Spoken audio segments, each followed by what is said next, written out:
Thank you all for being here today. This is such a critical topic, and we're just delighted to have you. My name is Madeline McClure, and I am the founding executive director of Text Protects. And today we've got some wonderful panelists, and I'm going to introduce each of them, if you wouldn't mind holding your applause until the end. To my left, first listed here is the Honorable Mike Villarreal. I'm trying to work on that pronunciation. He's served in the legislature since 2000, focusing on making Texas a great place to raise children. He chairs the House Committee on Investments in Financial Services and serves on the Public Ed Committee and is a big contributor to that committee. He and his wife Jean have 2 children in public school in San Antonio ISD, and Representative Villarreal has been so innovative with using new ways of funding our school systems and prevention programs. Next to Mike is Ashley Harris. Ashley is the Texas Child Welfare Policy head over at Texans Care for Children. And Ashley is one of my favorite authentic voices at the legislature because prior to working with Texans Care for the last 2.5 years, she was a CPS caseworker for 4 years. Yeah, I know, you don't want to hold your applause now, do you? I know. And she survived to tell us the story. So, and she's also a member of our Child Protection Roundtable. And to Ashley's left is Jeff Coyle. Jeff is with the Mayor's Office. He's the Director of Intergovernment Relations in the City of San Antonio. And he had once managed the pre-K for SA. And he'll be talking more about that. Welcome. Kathy, I do not have her bio. Somebody else was supposed to be introducing you. So I think you are the director currently of the pre-K for SA currently. All right, well, all your board affiliations you'll have to give me later. Or introduce the audience, sorry. Next to Kathy is Representative Ruth Jones McClendon, and Representative Jones McClendon is the head of the Bexar County Legislative Delegation. She was first elected to the City Council over 17 years ago, and she's been in that time in the House of Representatives, serving on the Appropriations, Transportation, and committees, and also chairs the Rules Committee. And she's been a big proponent of CHIP and mostly juvenile justice for our youth. So welcome. And finally, we have the Honorable Carlos Uresti. And during his 16 years in public service, Senator Uresti has developed a big reputation as a champion for children. He's also on the Text Protects Board of Directors. He's helped pass landmark reforms for child protective services and aggressively pursues funding for the agency's abuse and neglect prevention programs. He's the founding chairman of the Bexar County Blue Ribbon Task Force, which is a coalition of community activists and leaders to fight the causes of child abuse and neglect. And he authored legislation to create a statewide Blue Ribbon Task Force and serves on the Texas Supreme Court Children's Commission. So without further ado, please welcome our panel.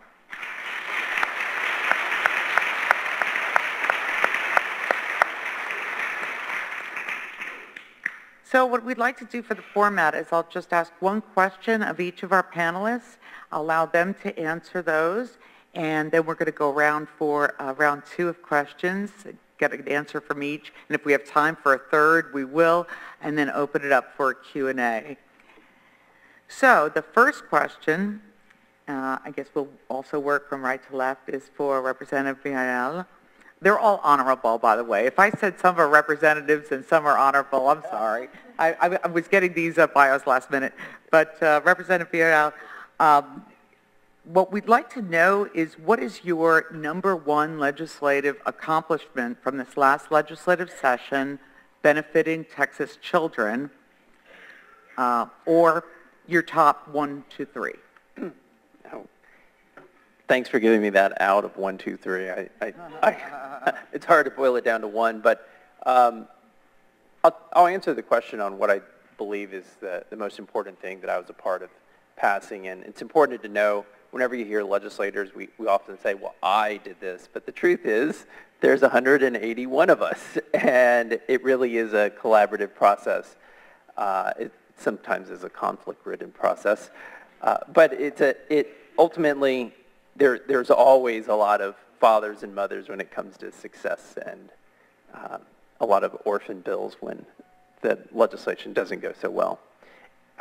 I was a part, in a large way, of writing House Bill 5 with my chairman, Jimmy Don Aycock. House Bill 5 re-established testing, particularly with high school students. It reduced the number of exams from 15 to 5. It removed the provision that would have required class grades, 15% of class grades, to be based on standardized test results. It also reformed the makeup of our high school diplomas so that we went from 3 to just 2. We removed one that was a minimum standard high school diploma that would not have allowed, well, that previously did not allow students who graduated on that program to immediately go into a community college. And so it was really kind of it was not a good road for anybody to take. Instead, we established 2 types of diplomas. One for students who want to pursue a 4-year degree immediately after high school. And the second is to help students graduate from high school with technical skills that are valued in industry, in the workforce, that would allow them to get on a ladder in a meaningful job with a future, and eventually go to college if they so choose. But the idea was to have students take advantage of those 4 years when they're still at home and maybe they're still trying to figure out what they want to do, to make sure that they graduate from high school with some hard skills that employers value and that would want to hire them and promote them and maybe pay for their post-secondary education. And so that was really important. It was a hotly debated piece of legislation. And I think the reason why it was debated is because, well, we all have different ideas of what education means. And for some, it means helping students acquire technical skills and solve tangible, practical problems so that they can enter adulthood with an ability to make their way through the world. Others believe that there's a body of knowledge that exists, that is fundamental, that is timeless, and we just need to pour it into our kids' heads, and it includes Algebra 2, and it includes all these other subjects. And you just can't leave high school without this information. And there are many other beliefs about what education is. Ultimately, I think we did a very good job of allowing our students and their parents to choose what education is by increasing the amount of flexibility so that students can choose electives and pursue technical certificates, while also allowing them a structured path if they choose to, if they want to go to college immediately after high school, to be able to take a sequence of courses that will give them some fundamental abilities to succeed once they enter college.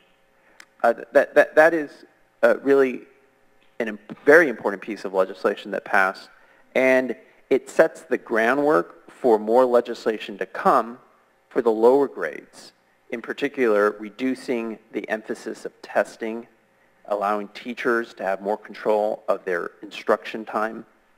One last provision in that bill that affects all grades is we said, you're benchmarking our kids too much. You're giving them these practice exams way too often. And what we want you to do is really instruct, teach. And so we limited the number of practice exams, benchmark exams, to 2 for every 1 state-required exam.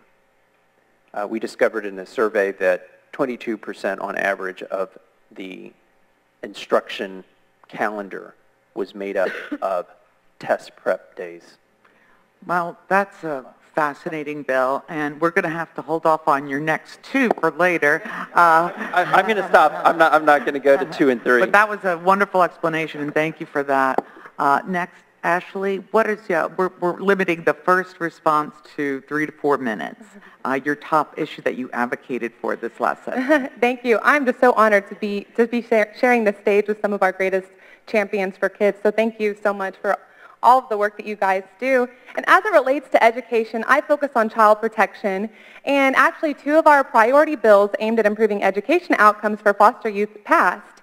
Senate Bill 833, I actively worked on this bill. It ensures that it creates a student demographic code through the PEAM system, specifically for foster youth. And this way, we can really expedite education planning for this very vulnerable student population and strengthen the data sharing practices between the Department of Family and Protective Services and TEA. Also, Senate Bill 832 builds on some previous legislation that requires schools to appoint a school liaison to help foster youth with their withdrawal and enrollment process.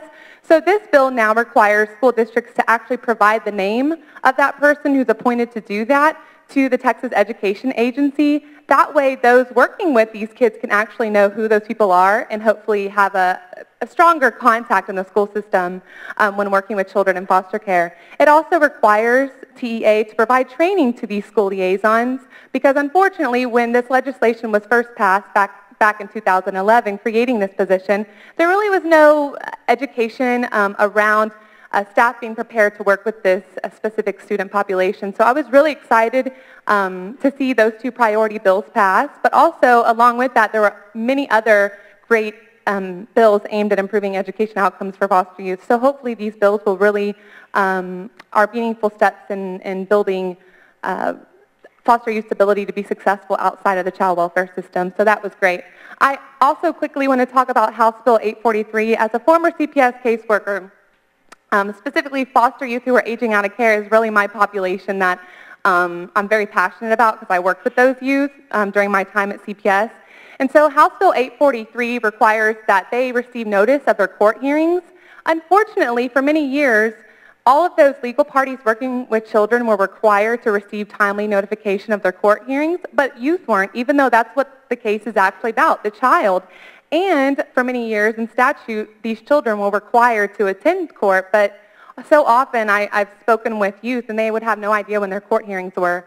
So we really want to empower youth to be a part of that process and be empowered to speak up for themselves and be part of the decision-making process while they're in the child welfare system. So thankfully this bill passed, and hopefully we'll see more children in court, more children empowered to make healthy decisions about their lives and hopefully be successful outside of the child welfare system. So it was a really great session for child protection, Madeline. I'm sure you could agree with that. And you know, I just hope that any of these improvements will really secure the best outcomes for children and families who are impacted by child abuse and neglect. So thank you. Thank you so much, Ashley. Jeff.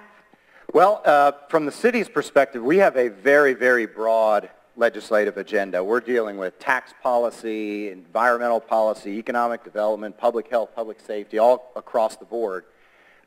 Without question, our single highest priority was a bill that Representative Virial carried for us.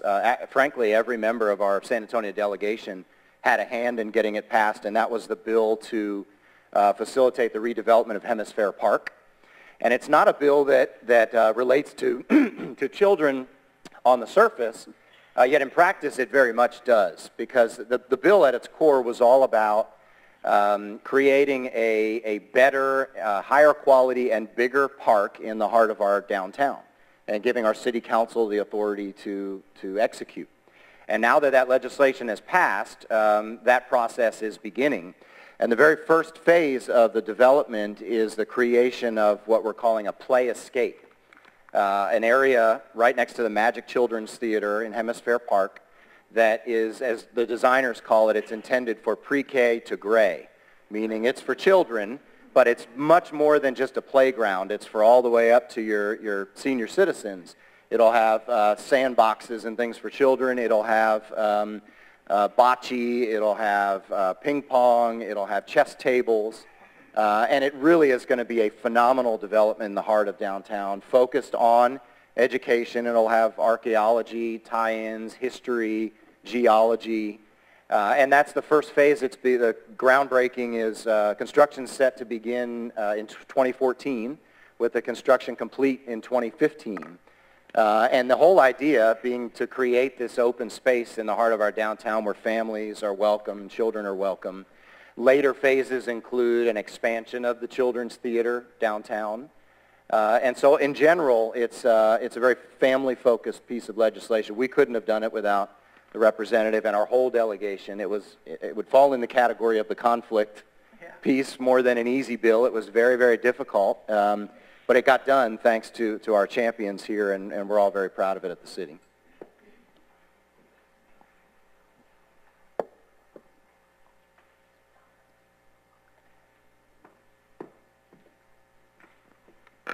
Okay, Representative, your top 1 or 3 priorities in 4 minutes.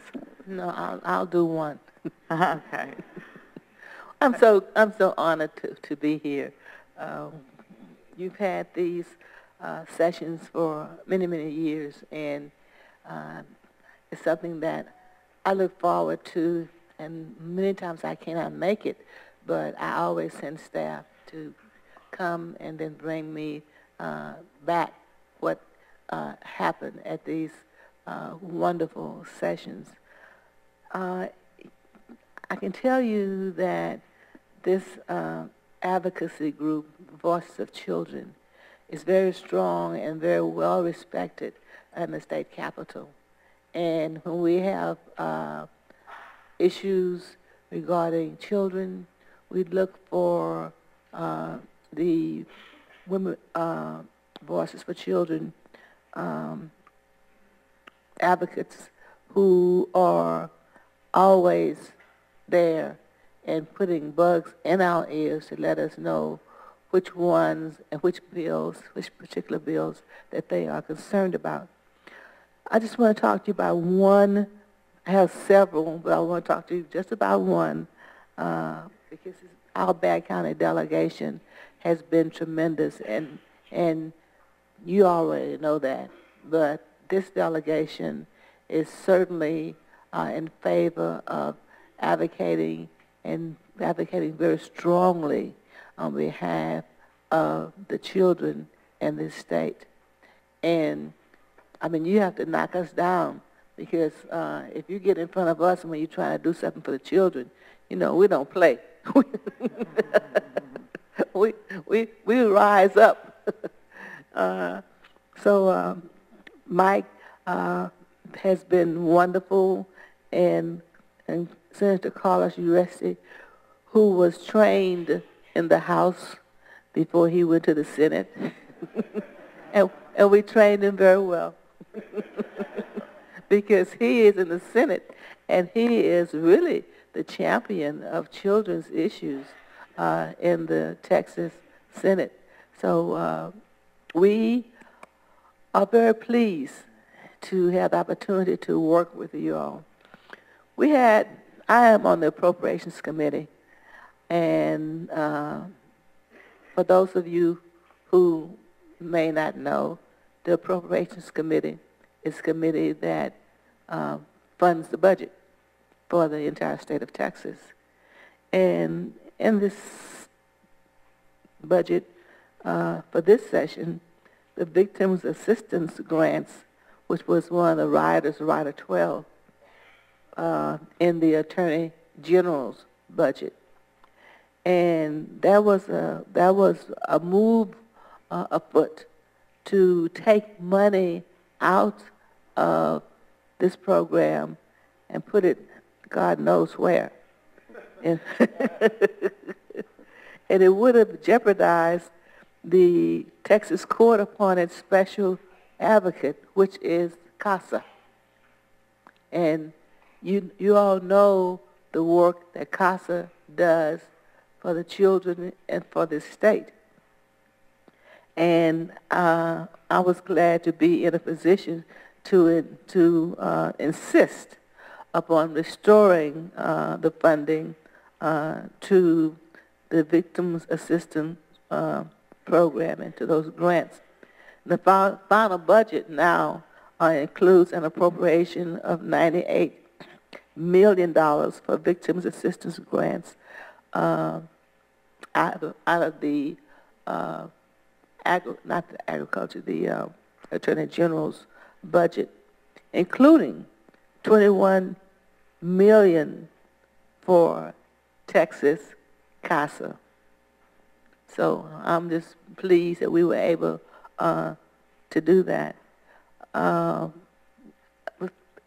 not going to talk anything else about the issues, but I just want to remind folks and those of you who know me, before I became a member of the City Council, I served 17 years as a juvenile probation administrator and juvenile probation officer.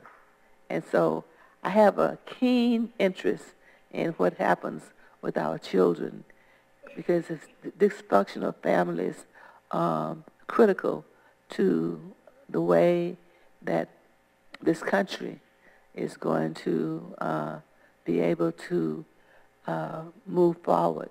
And we need, as advocates, to work to make sure that dysfunctional families, particularly those kids on probation and in the Texas Youth Commission, are properly taken care of. Thank you.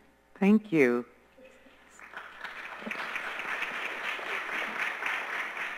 Senator Uresti. Thank you, Madeline. Good morning, everyone. That's horrible. Try it again. Good morning, everyone. Good morning. That's better. And in case you were wondering, no, Ruth was not my probation officer. Okay, I saw some looks out there. She obviously was very young when she started.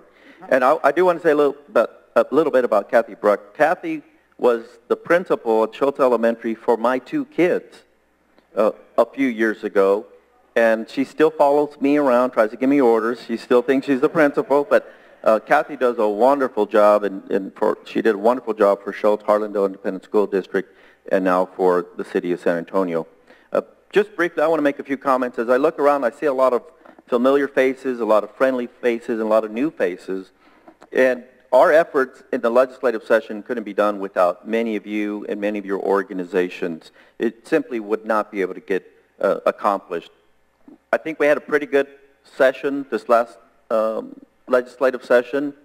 There were some setbacks, but we couldn't do it, again, without being a team. And that's what makes Bexar County and San Antonio so special. If you're in Austin at the Capitol, you'll see how closely we work together, Democrats and Republicans. Keep in mind that the Speaker of the House is Joe Strauss, Representative Joe Strauss, a Republican from San Antonio. Has done a wonderful job as the Speaker and works very closely with our delegation, and I think that says a lot about the leadership there.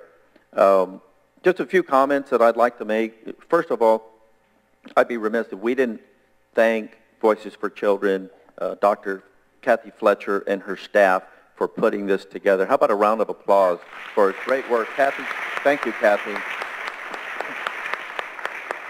You know, these events just don't come together. It's a lot of work. It takes a lot of work, a lot of hours that I know staff sometimes don't think we appreciate what they do, but trust me, we do. But in addition to that, we require sponsors to help out because these things just don't take care of themselves. So to all our sponsors that helped out, we want to thank you as well. How about a round of applause for our sponsors today?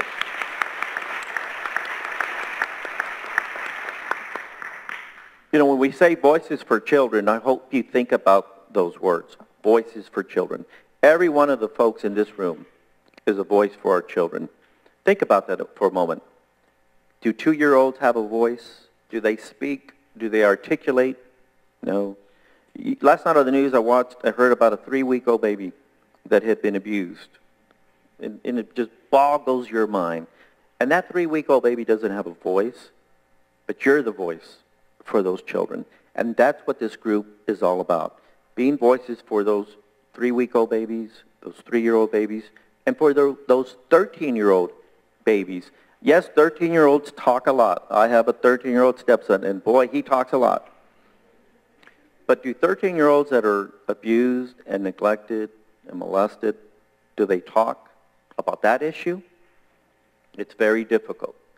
So each and every one of you in this room is their voice. And so I want to personally thank you for what you do on a daily basis, because without you, none of the things that we talk about during the legislature could happen. But more importantly, you're the voice for our children. I want to just briefly talk, if I may, Madeline. Senate Bill 771 was one of the bills that I worked on. We have some excellent caseworkers, CPS caseworkers, do a wonderful job. We've come a long way from where we were a few years ago. But you could be the best caseworker in the world, and that doesn't necessarily mean you're trained and prepared to be a supervisor of 4, 5, 6 different caseworkers. So Senate Bill 771 requires training in a supervisory capacity for those caseworkers that get promoted to supervisor before they become the supervisor. Oftentimes, they become supervisors, and now they're tasked with handling hundreds of cases or supervising hundreds of cases, and we just want to be sure that they are adequately prepared before they assume that role. And that's what Senate Bill 7071 does. Thank you, Madeline. Excellent. Okay. Well, thank you, Carlos. So our next question for the panel is, what was one legislative proposal this past session that failed? And if all of your bills passed 100%, then just talk about, if you would, your top legislative issue going forward. If it's a bill that failed, are you going to bring it back? And yeah, just one issue, again, about 4 minutes, or 2 issues if you need to, in 4 minutes. Well, I'll be brief, but I want to touch on one bill that did pass that was specific for Bexar County, and that is the formation of a truancy commission to put together a uniform set of policies so that our school districts can intervene early with best practices and start at the youngest grades to help families develop the habits they need to bring children to school on time and not pull them out early, and to keep track of their kids so that problems don't accumulate and behavior becomes really difficult to change by the time they get into high school. And so that commission has been formed. The county judge and the mayor have appointed members. Ray Saldana is the chair. I'm a member of that committee, and so is Leticia Vandepute. And so is my wife, actually, interesting enough.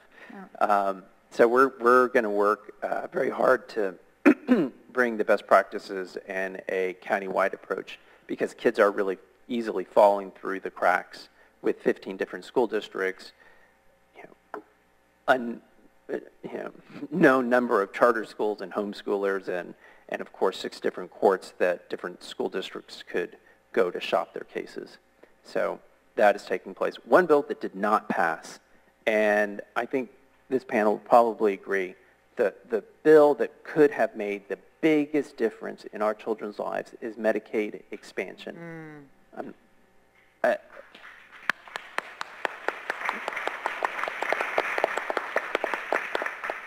Yeah, I'm just speechless. I am frustrated, disappointed. We could have empowered our Health and Human Services Commissioner to negotiate with the federal government to terms that would have been right for Texas, but too many of my colleagues felt it was more important to make a political point or to pursue some kind of crazy ideology that says helping your fellow neighbor who can't afford health care is a bad thing. And so that failed to pass. We need to go back and change that. And the way we change that, and I believe we can, is through elections and through talking to your elected representatives and to holding them accountable. Okay. Well, thank you for that. Actually did that under 4 minutes. You have another minute. Do you want to say anything else? Okay. All right. Ashley, what is something that didn't pass last session that you'd like to work on this coming session? Well, even though 5 out of the 6 bills I actively worked on did become law, which is a huge accomplishment, and I hope I can do the same next session, I am still mourning the loss or the death of House Bill 1143. We actively pushed House Bill 1143 that would have ensured all children coming into foster care would have received a comprehensive multidisciplinary assessment within 45 days of entering foster care.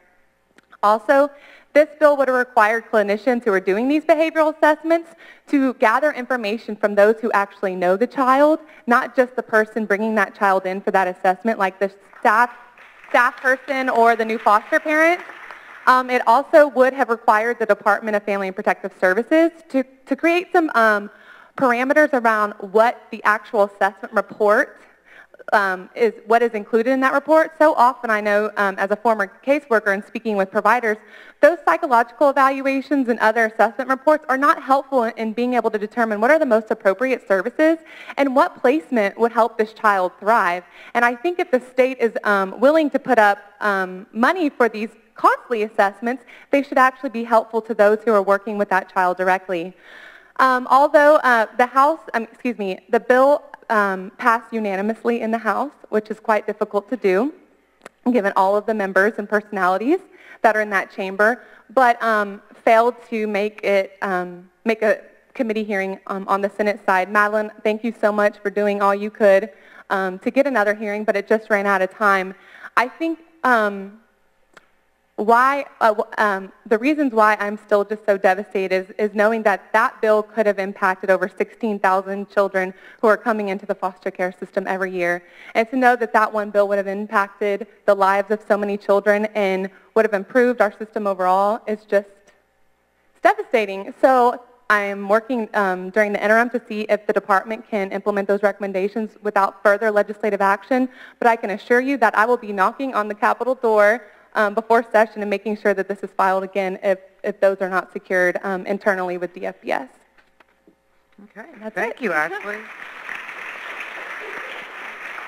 I think we continue to be frustrated that the legislature, the state, continues to shortchange early childhood education.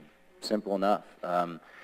Representative Virial has carried a bill several sessions. I know this session, House Bill 96, which would have made pre-K universal for all 4-year-olds. And unfortunately, it hasn't gotten through the legislature. And that's the reason, frankly, that we have pre-K for SA. It's because our local community has said, we're not going to wait for the state. We're not going to just ignore this need. We're going to tax ourselves and try to address this problem. And Kathy does an excellent job running the program. We're not going to let her pass the mic this time. She can talk about the launch of pre-K last month. But what you're seeing now is other communities doing the same thing that San Antonio has done, realizing they can't not address this issue. So the city of Fort Worth, actually not the city, the school district in Fort Worth has a bond proposal going before voters to do the same thing, to fund pre-K. Kathy gets calls from LA and Florida and all over the country looking at our program. And part of my job is to manage our federal advocacy also. And when we've been to DC, we're told pretty simply that they're watching us closely, that they want to see us succeed. You know, the president has called for universal pre-K across the country. And he too has to get legislative support, a tobacco tax passed to be able to fund the program. And right now nothing is getting funded in Washington, which is another story in and of itself. But, you know, the most frustrating thing about that issue is it's not just an education issue. And you all talked about it extensively last year at this event. It's an economic issue. All the studies show when kids get pre-K, they graduate high school, they graduate college, they get good jobs, they go into the workforce. It is an issue that should appeal to people all across the political spectrum. And unfortunately, that message just hasn't gotten through to our legislature yet.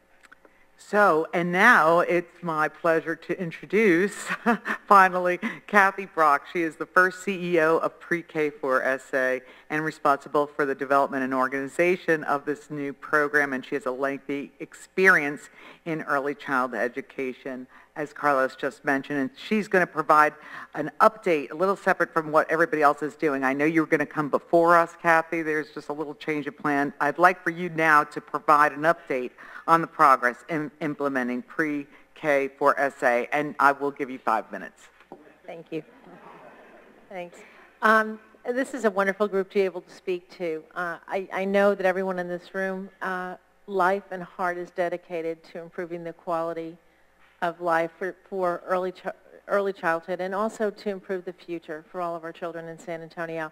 And I want to take this opportunity to thank you. I understand that this group had a very strong role in promoting this, the passage of this, which has been amazing to the whole country. We hear constantly, we are, just to let you know, the things that, the people that are talking to us are not talking to us about Pre-K for SA as much as they're talking about how did the community of San Antonio pull this off? How did we make this happen? We had a visit from LA up, which Los Angeles Universal Preschool, which is holding a conference later this month on trying to promote a national movement to universal preschool. They came to visit us, mostly interested in how San Antonio did it and what it looked like and how we got it to pass and what kind of funding we used and how we were able to convince people, because we've talked to folks who, it's a very interesting issue because normally those issues kind of split along conservative and liberal, and instead it touches sore spots with some people, and it's a very interesting emotional issue. But anyway, going on from that, the program, which this time last year was just a dream in a lot of people's imaginations, is now flesh and blood. We have 2 centers up and running. We are serving about 610 students today, hoping to get to 700 quickly. We are taking a breather. We've been working since the spring about 7 days a week, about 15 hours a day, making it happen. Hiring the staff. We were fortunate. We had 500 applicants for 44 teaching positions. We interviewed from as far away as Japan and hired teachers from all over the country and all over the state to work with us, many of whom came because of the excitement of living in a community that supported early childhood education, because you don't see that often.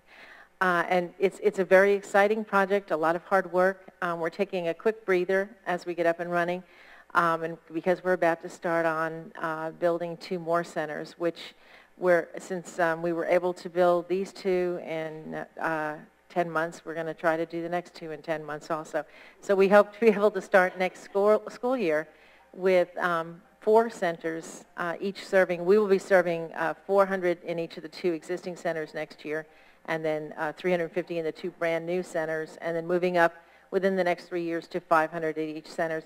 But, and the program is awesome. It's a wonderful program. But some of the other things that you may not know as much about, the other 2 pieces that passed with this program that I think were equally important to a quality program for 4-year-olds are the pieces that I think all of you can participate in. One of the big initiatives is improving the quality of instruction and for all children in the San Antonio area in early childhood. And with that initiative, we have 14 coaches who are experts and expert classroom teachers who are available to you to come out to child care centers and our 7 partner school districts, which comprise 90% of the 4-year-olds in San Antonio, to work in the classroom, co-teaching, model teaching. We will offer workshops which are open to everyone in San Antonio. We're happy to partner with you if there are workshops that you want to provide, both with our facilities and also with some funding that was raised through the 1/8 of a cent sales tax. In addition to that, the other big piece, and a lot of you are more expert at this than we are, and we look to you for innovative ideas on how to involve our families.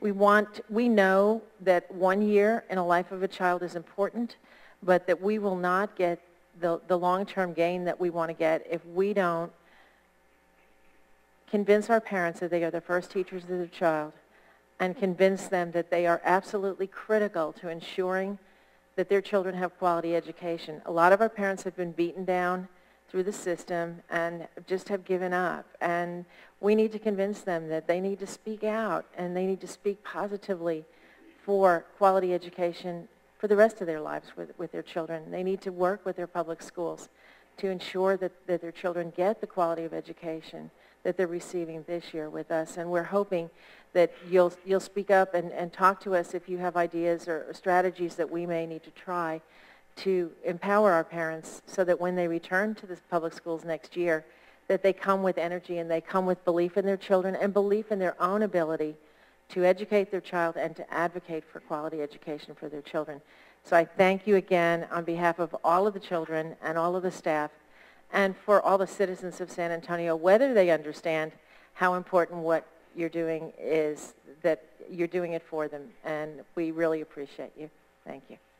Thank you. Representative, your one issue that failed or that you'd like to bring back next session or another idea that you're going to be working on? Thank you so much.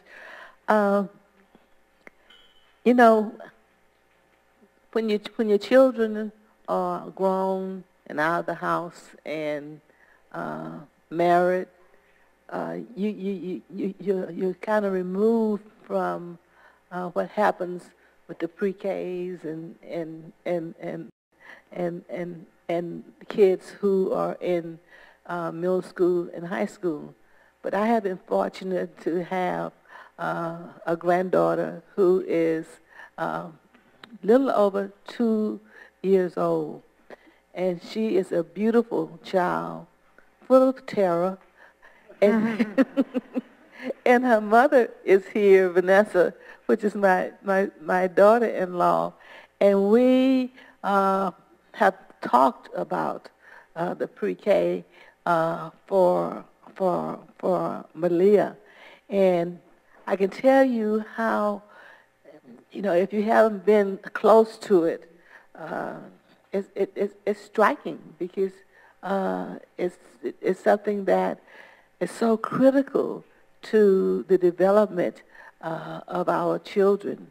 And when we have Sandy, Hook, or Nook, or whatever you call it, going on really throughout this country, you know that you have to start very young in order to make sure that they grow up knowing right from wrong.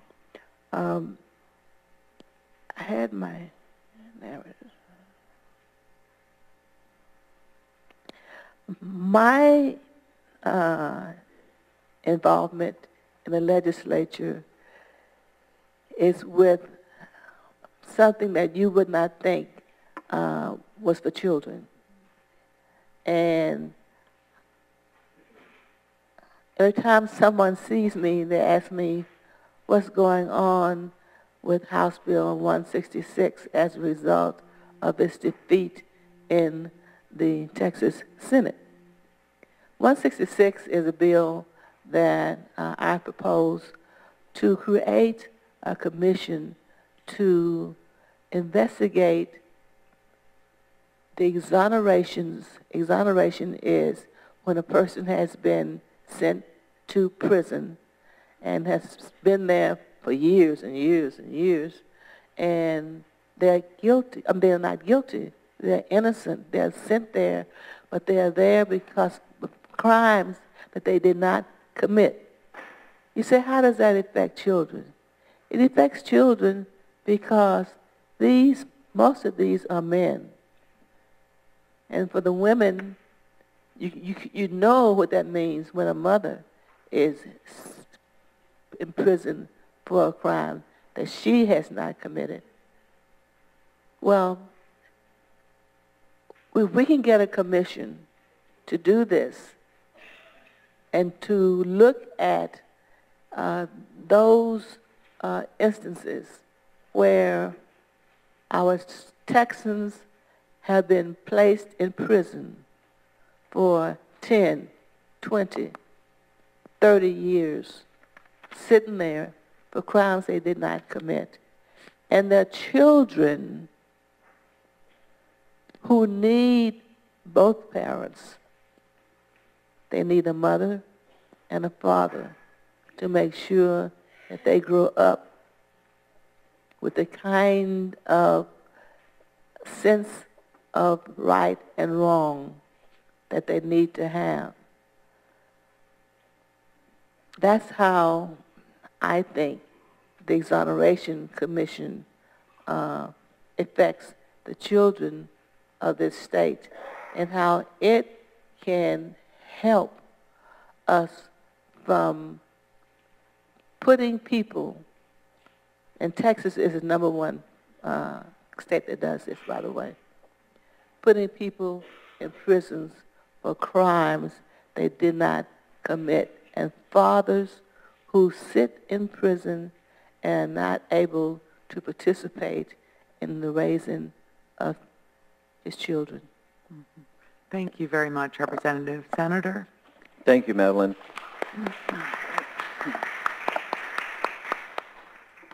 Well, unlike Ruth and Mike, all of my bills always pass every session. That's because I work on them for Yeah, that's because Madeline helps me. I'm just teasing. I do want to talk about one issue that did not get to where I would like it to have reached, the point I would have liked it for it to reach. But before I do that, I think it's important to acknowledge somebody who's here that is on the front lines every single day. Earlier when I talked about that 3-week-old baby that was abused, everyone shuddered, and I could hear the moans. But Judge Garcia, Rich Garcia, hears these stories every day. And I saw him in the back. Judge Garcia, I think you need to stand up. We need to acknowledge you, and we need to recognize you. Stand up, Judge Garcia.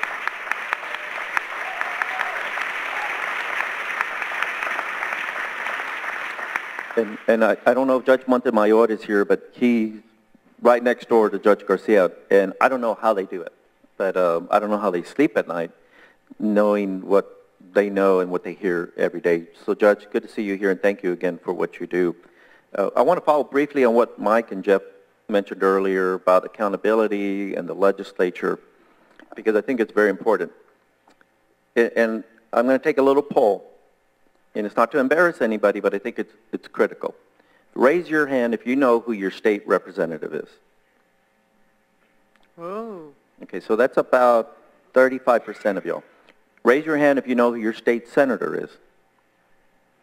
It may or may not be me. So you never know. So again, about 35% of you. You get the point? Okay. Your voice is for children. You're the voice for children. And if you don't know who your legislator is, then how are you going to contact them? How are you going to complain? And as Mike said, how are you going to hold them accountable? You can't. And you don't. And I'm not getting after you. Well, I am getting after you a little bit, but you can't hold them accountable because you don't know who they are and you don't know how they're voting. And don't just buy into the rhetoric. Look at their voting record. It's so critical. A lot of you have come to Austin and lobbied the different legislators, and there's not a legislator up there that's going to tell you, that's not going to tell you they support children. But when it comes to voting, it's a completely different thing. When it comes to funding the programs that Kathy talked about and the rest of us talked about, completely different thing. The one thing I would change is, one, I've asked for many years to be on the Senate Finance Committee, and I think there's a reason they don't put me on there. It's because I would fund things differently. To give you an example of what didn't get funded appropriately, child abuse prevention programs. The budget for the Department of Family and Protective Services is $1.2 billion. $1.2 billion. We spend 3.5% on child abuse prevention programs.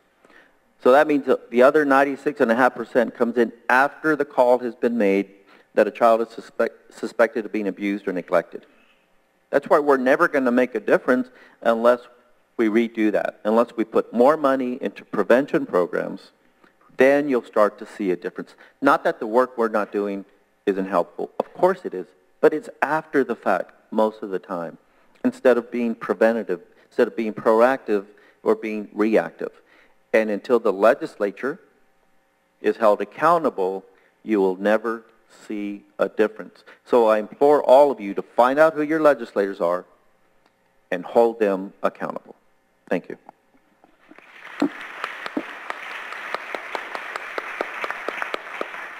Well, Senator Uresti has made a huge difference in those prevention dollars, and we did just secure an additional $19 million in the PEI budget for prevention. That's additional, and a lot of more funding for home visiting, so thank you for all your work on that.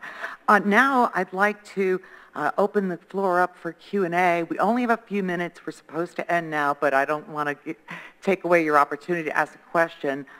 Representative Fiedel might have to jump out, but I thank him for being here. Let's give him a hand before he has to leave. I think I have time for one question if there are any Okay, questions. a question. George. A lot of the page is blue, but a lot of decisions are being made in red. On the red side of the elections coming up, who are the most hopeful, most cooperative? Where is there some hope in that?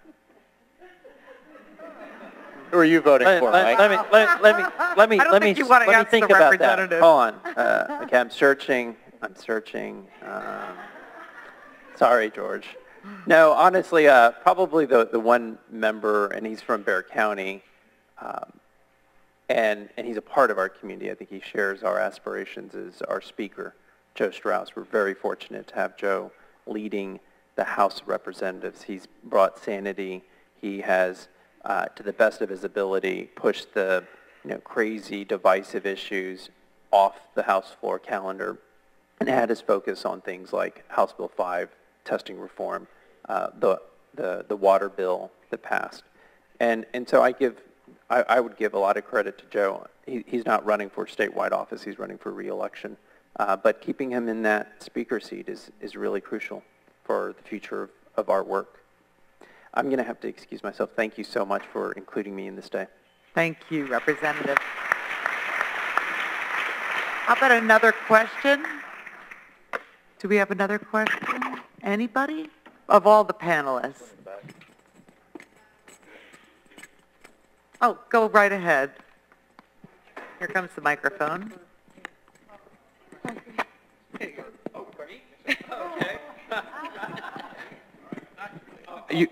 Hi, sorry. You mentioned earlier about the scholarships that are available for kids who want to go to school, to be able to have that choice. What about the kids that want to go to school but college is not an option, something like a trade school or a technical school? Very good question. I looked at the numbers over the last decade. They haven't changed much. It's something like 30% of our kids go to community college, and less than 20 go to a four-year college. And that's been very consistent every year. And so really we need to be thinking about, oh good, my hat. We need to be thinking about, what about that other half that's not seeking any post-secondary training? And we know that today's jobs require some level of, post-high school skills development. That's why we reformed the curriculum to allow our high schools to bring in those technical training programs and start offering certificates. I think we're going to see over the next 2 to 3 years a tremendous growth in technical training programs in high schools, because we are going to be evaluating, determining if a high school is acceptable or not based on how many kids are graduating with certificates. that are meaningful, that matter, that are going to result in a good paying job. And that is a very good outcome for our kids. Thank you, Representative. We are going to give the panelists 20 seconds each to say one thing that you can do to help them reach their goals in serving children this next session or in the next year. Go ahead. I think Scott was ready, or Jeff, excuse me, if you wanted to, or are you ready? Yes, yes. The senator talked about getting involved, and here's something you can do in the next week. The U.S. Department of Education has put its 5-year strategic plan online and has invited public comment to the plan. So you have until next Friday to review their plan and offer suggestions. One of the things we as the city are going to submit is there's a whole lot of references to working with states and providing grants to states and so on for education. And in our state, that's been a challenge because our governor has not wanted to participate in Race to the Top and other programs. So we're going to suggest that it say states and or local education agencies, local school districts, cities, and so forth, so that we can apply directly for funding and for programs. And so anyone else who agrees with that philosophy, it would be a great help to do it. If you want to send me an email, I'll send you the direct link to review it. My address is jeff.coyle, C-O-Y-L-E, at sanantonio.gov. And again, the deadline is Friday, next Friday. Okay. Thank you, Jeff. Ashley, 20 seconds. Well, I would say please visit txchildren.org to find ways to get involved in our work. It's important that stakeholders provide us information to help inform the development of our policy agenda, and we rely on all of you to inform our work. So please visit txchildren.org. Thank you. Perfect. Kathy, do you have a 20-second soundbite? Oh, sorry. Sure, just come by and visit or let us know how we can help you. And Representative? I can tell you that we are always interested in having people come by and talk to us who are advocating on behalf of children. And I encourage you all when the session begins, but before it begins, get involved and come by our offices or call or send us emails so that we can be on target and we can be aware of the concerns that you have. Senator? Thank you, Madeline. All of y'all did wonderful work, but imagine if we all did just a little bit more, the differences we could make in these children's lives. If you'd like to get involved with the Blue Ribbon Task Force, you can go to carlosuresti.com. And thank y'all for what you do. How about a hand for all of our panelists? They did a wonderful job.